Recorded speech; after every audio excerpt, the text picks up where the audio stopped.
En 2023, après l'étude des 66 cas suspects, le docteur Péchier est mis en examen pour la mort du père d'Amandine, comme pour 11 autres décès et 30 empoisonnements. Une mise en cause à peine croyable pour ce médecin, jusque-là considéré comme l'un des meilleurs de la ville, un notable au-dessus de tout soupçon. À 45 ans, le docteur Péchier a brillamment réussi sa vie. Il habite cette grande maison dans un village cossu et calme près de Besançon. Fils d'anesthésiste, il est marié depuis 20 ans à une cardiologue avec laquelle il a eu 3 enfants. Sportif accompli, passionné de golf et de tennis, il est dépeint par de nombreux collègues comme un médecin hors pair, très impliqué dans son travail. Mais devant les enquêteurs, d'autres confrères, infirmières et médecins, dressent un tout autre portrait de l'anesthésiste. Il avait un ego incommensurable.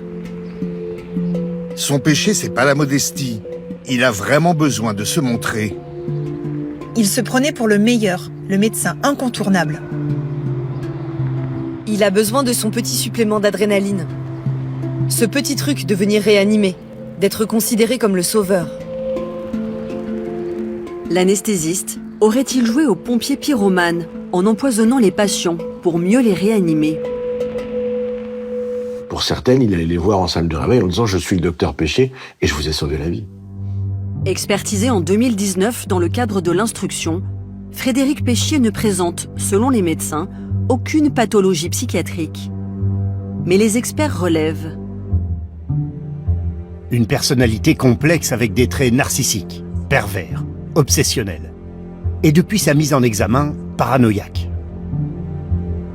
En 2017, le docteur Péchier, laissé libre après sa mise en examen, accepte de nous rencontrer dans le bureau de son avocat.